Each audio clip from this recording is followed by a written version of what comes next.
ধর্ষণকারী সরকারকে অবিলম্বে বরখাস্ত করতে হবে, রাজ্যে অবিলম্বে রাষ্ট্রপতি শাসন জারি করতে হবে।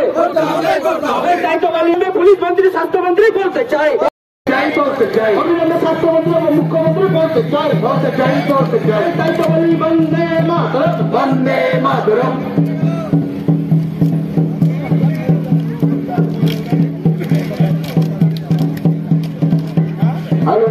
মুখ্যমন্ত্রী আর নেই দরকার, অপদার্থ পুলিশ সুপার বিনীত গোয়েল আর নেই দরকার, চটি চাটা পুলিশ সুপার আর নেই দরকার, ধর্ষণকারী সরকার আর নেই দরকার, ধর্ষণকারী সরকার আর নেই দরকার। তাই তো বলি বন্ধ বিজেপি জিন্দাবাদ, ভারত মাতা কে জয়, ভারত মাতা কি জয়, বন্দে বিজেপি জিন্দাবাদ।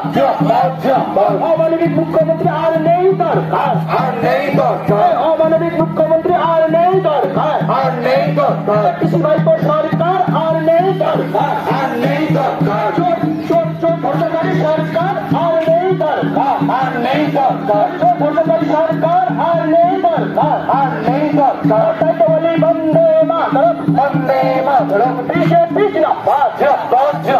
আজকে 2 ঘন্টা বল সফল করুন, সফল করুন, সফল করুন, আজকে 2 ঘন্টা বল সফল করুন, সফল করুন, সফল করুন, অবিলম্বে আসল দোষীদেরকে ধরতে হবে। আপনাদের এই রাস্তা অবরোধ এই বিষয়টা অত্যন্ত দুঃখের সঙ্গে জানাই। আপনারা জানেন গোটা বাংলা জুড়ে যে অরাজকতা চলছে, বাংলার সাধারণ মানুষ তথা মা বোনেদের কোনো রক্ষার, আত্মরক্ষার কোনো ব্যবস্থা, সুরক্ষার কোনো ব্যবস্থা এই বাংলায় আর নেই। বাংলায় সমস্ত রকমের আইন কানুন সমস্তটাই আর পর্যবসিত হয়েছে একটা প্রহসনে। এই বর্তমান সরকার নির্লজ্জ সরকার, বেহায়া সরকার, তারা ধর্ষণ করে খুন যে সমস্ত মানুষ করে তাদেরকে আড়াল করার জন্য আর পুলিশ বাহিনীকে ব্যবহার করে, পুলিশকে ব্যবহার করে, কিছু দুষ্কৃতীকে ব্যবহার করে আর আমাদের মুখ বন্ধ করার চেষ্টা করছে।